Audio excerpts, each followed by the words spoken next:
한국은행이 석 달 만에 다시 기준금리를 내렸습니다. 서울중앙지법 화산상부는 오늘 웅진홀딩스와 국동건설의 회생 절차 개시를 결정했다고 밝혔습니다. 국내 자동차 시장이 내년에도 위축될 것으로 전망됐습니다. 생산자 물가지수가 두 달째 상승세를 보이고 있습니다. 시청자 여러분 안녕하십니까? 생경제 현장의 최은정입니다. 오늘 코스피 지수가 옵션 만기 영향으로 나흘 연속 하락세를 보였는데요. 자세한 마감 시황 송주희 기자 연결해 들어봅니다. 안녕하세요. 네, 안녕하세요. 네, 송 기자 오늘 마감 시황부터 자세히 전해 주십시오. 네, 오늘 코스피 지수는 어제보다 15.13포인트 내린 1933.09포인트로 마감했습니다.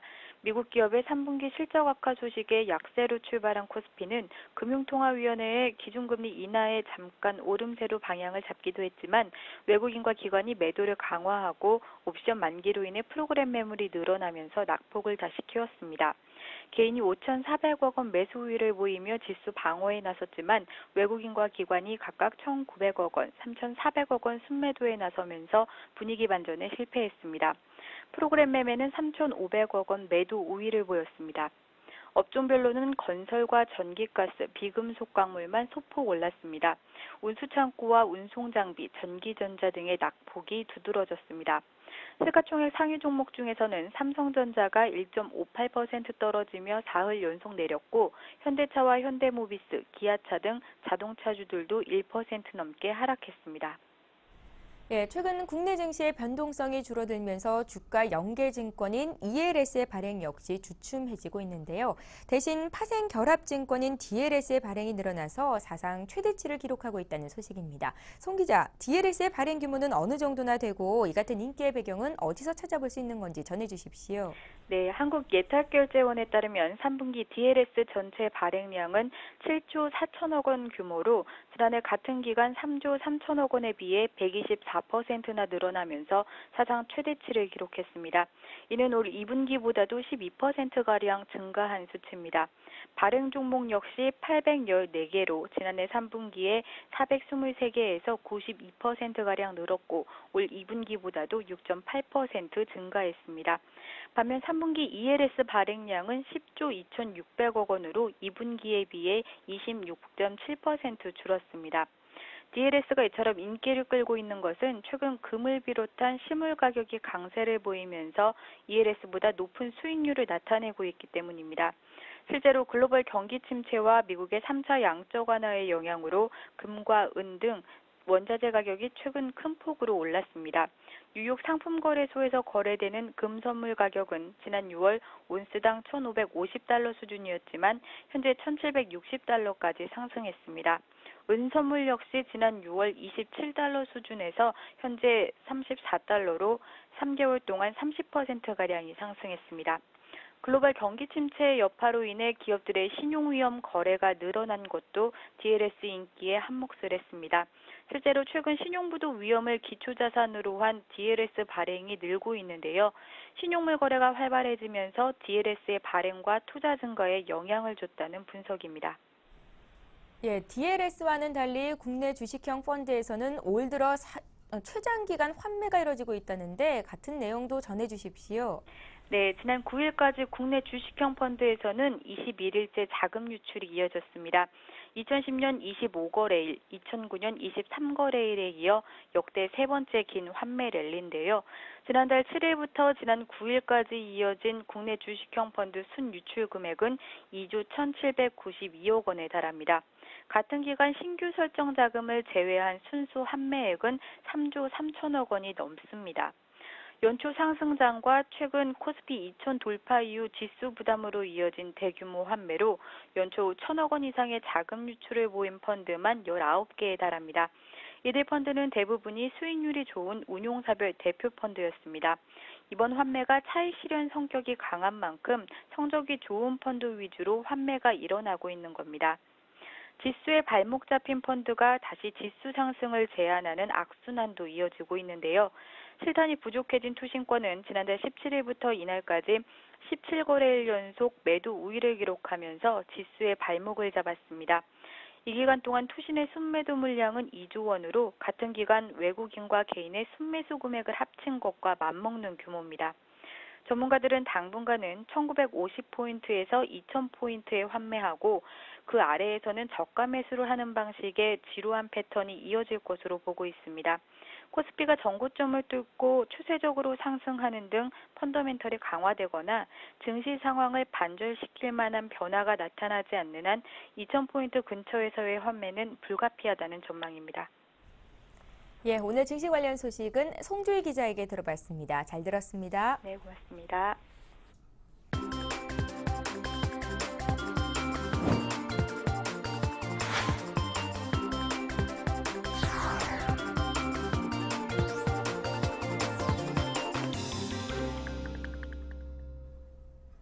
오늘의 주요 뉴스입니다. 한국은행이 석 달 만에 다시 기준금리를 내렸습니다. 한국은행 금융통화위원회는 오늘 오전 기준금리를 3%에서 2.75%로 0.25%포인트 인하했습니다. 한국은행은 지난 7월 기준금리를 41개월 만에 3.25%에서 3%로 인하한 바 있습니다. 한국은행은 또 올해 성장률 전망치를 2.4%로 대폭 낮췄습니다. 이는 지난 7월에 발표한 3.0%보다 0.6%포인트나 낮은 수치입니다. 이는 대내외 경제기관이 제시했던 성장률 중에서 가장 낮은 수준입니다. 김중수 한국은행 총재는 대내외 경제 요인이 7월보다 크게 악화해 성장률 예상치를 하향했다며 기준금리를 내리면 경제활동에 도움이 될 것이라고 판단했다고 설명했습니다. 한국은행은 기준금리 인하 외에도 중소기업들의 유동성 지원 확대를 위해 총액 한도 대출 금리를 0.25%포인트 내렸습니다. 한편 한국은행이 기준금리를 인하함에 따라 시중은행들은 대출과 예금금리를 조만간 줄줄이 내릴 것으로 전망됩니다.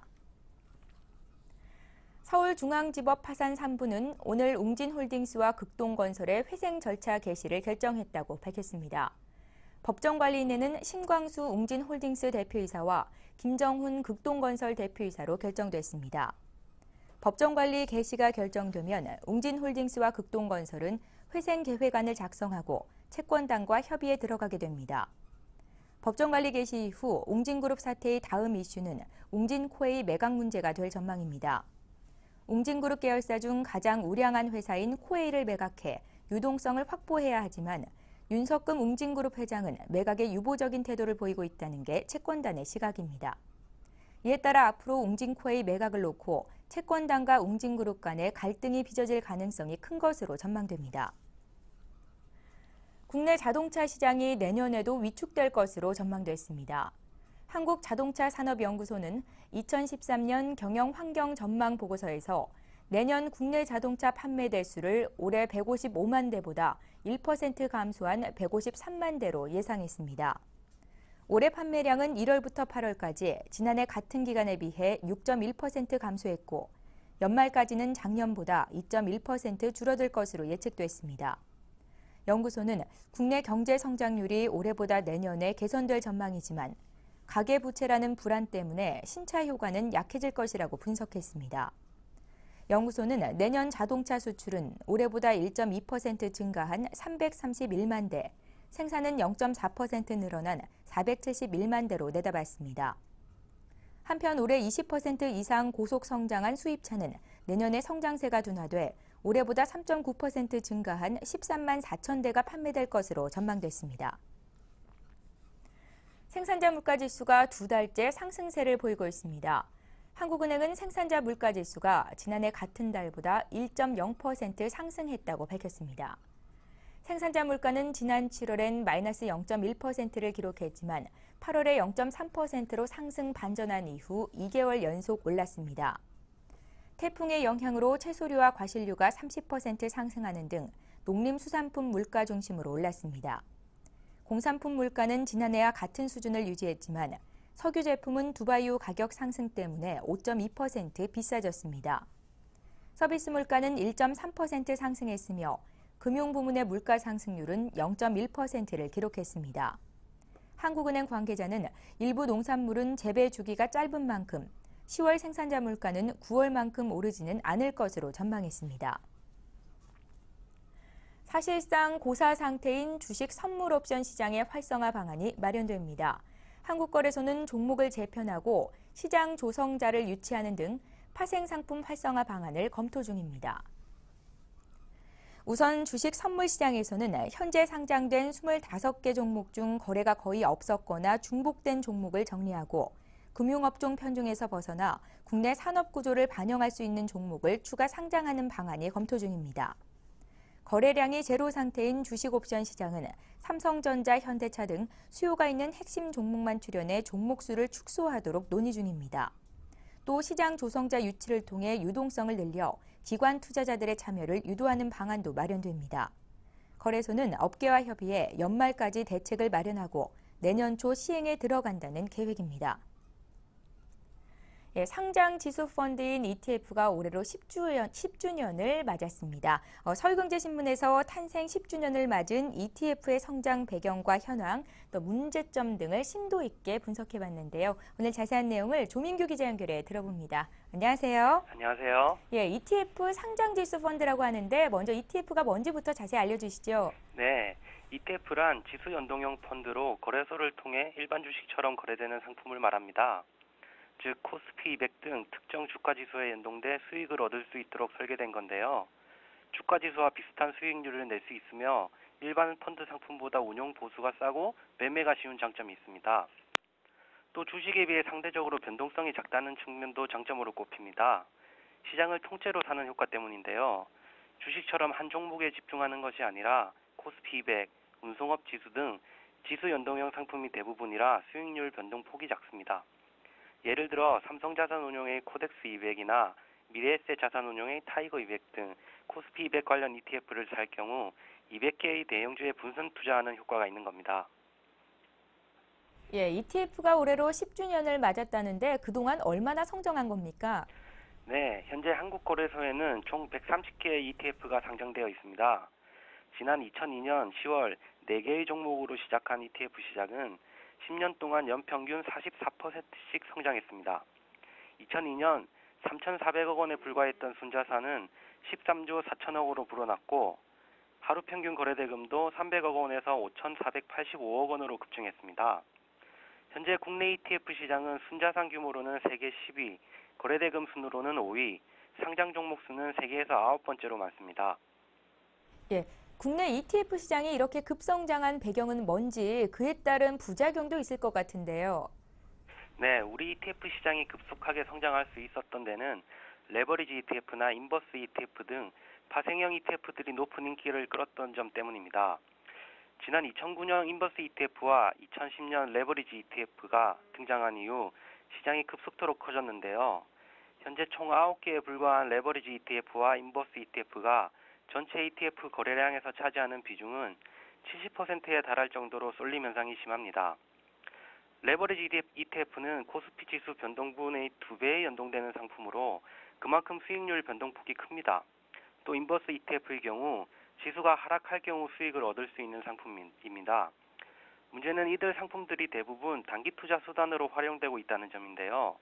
전문가들은 ETF는 변동성을 줄일 수 있는 상품으로 중장기 투자에 적합한 만큼 인버스 ETF와 레버리지 ETF에 치중하는 것은 바람직하지 않다고 지적합니다.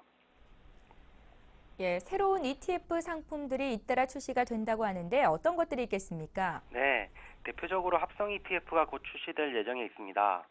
현재 시장에 상장된 ETF는 지수에 편입된 종목, 즉 기초자산을 실제 바스켓 형태로 보유하거나 선물, 옵션 등 장내 파생 상품을 활용합니다. 반면 합성 ETF는 기초자산을 보유하지 않는데요. 대신 특정 주식이나 주식 바스켓을 지닌 투자은행이나 증권사 등 계약 상대방과 추종 지수 수익률 변동만큼 성과를 교환하는 스와프 계약을 맺습니다. 운용사가 상품을 따로 만들지 않아도 되므로 상품 운용과 관리 비용이 적게 든다는 점이 장점입니다. 유럽에서는 전체 ETF 중 합성 ETF가 절반 가까이 됩니다. 이르면 이달 안에 중국 본토 A주에 투자하는 ETF도 등장할 예정인데요. 투자자들은 조만간 ETF를 통해 중국 상해 증시에 상장된 기업들에도 투자할 수 있을 것으로 보입니다. 이 밖에 채권 레버리지 ETF와 주식 채권, 주식과 금 등 이종자산 배분 ETF, 액티브 펀드를 상장시킨 액티브 ETF 등 신개념 ETF들이 줄줄이 상장을 앞두고 있는 만큼 투자자들의 선택권은 더욱 커질 전망입니다. 예, 지금까지 증권부의 조민규 기자와 함께했습니다. 잘 들었습니다. 고맙습니다. 예, 어제였죠. 10월 10일 한국전략공사 노사가 국내 대표 공기업으로서 사회공헌 활동의 롤모델을 제시했습니다. 사회 책임 경영의 뉴 비전 선포식을 가졌는데요. 그 현장 소식을 담아봤습니다. 한국전력공사 노사는 어제 오후 서울 삼성동 본사에서 캡코 사회 책임 경영 뉴 비전 선포식을 열고 사회공헌 활동을 강화하겠다고 밝혔습니다. 한전은 이날 사회적 기업 지원을 위한 노사정 협약을 체결하고 비영리재단에 위탁해 사회적 기업을 지원하기로 했습니다. 이에 따라 한전은 전력산업과 연계된 사업적 기업을 설립할 수 있도록 한 곳당 2억 원까지 연간 10억 원 규모로 창업자금을 지급할 예정입니다. 사회적 기업은 검진과 전력설비 청소, 우편물 발송, 피복 구매, 사무용 소모품 구매와 전력 관련 업무 등을 맡게 됩니다. 한전은 이런 방식으로 새로 생기는 일자리가 올해 200여 명이며 2015년에는 1,500여 명에 이를 것으로 기대하고 있습니다. 김준겸 한국전력 사장은 기업의 가장 중요한 사회공헌 활동은 고용 창출이라며 사회적 기업으로 취약계층에게 안정적인 일자리를 제공해 양극화로 생기는 갈등을 줄이는 데 도움을 줄 것이라고 말했습니다.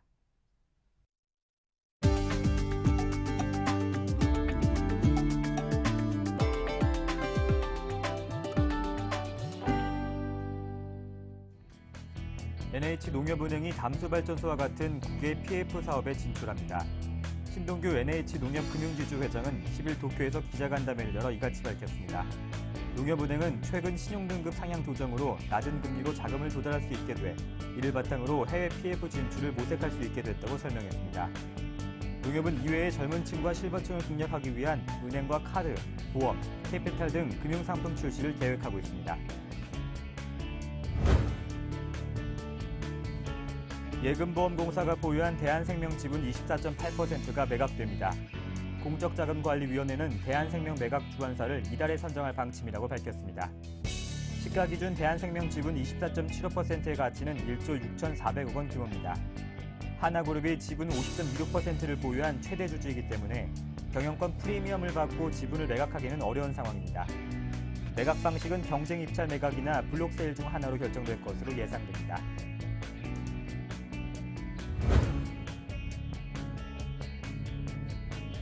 (2013) 세계에너지총회의 대구 개최를 1년 앞두고 세계에너지본부 피에르 가도닉스 의장이 방한해 기자간담회를 가졌습니다. 피에르 의장은 스마트 그리드 보고서를 발표하며 한국을 스마트 그리드 적용과 관련해 선진 사례로 꼽았습니다. 특히 제주도 실증단지 조성을 통한 한국 기술의 상업화는 물론 수출의 활로를 트는 데 기반을 마련할 것으로 평가했습니다. 세계에너지총회는 선진국과 개도국을 포함한 전 세계 각국의 에너지 분야 전문가들과 정부 산업계 리더들이 총집결하는 세계 최고 권위의 에너지 관련 국제회의로 제22차 총회가 내년 10월 13일부터 17일까지 대구에서 개최됩니다.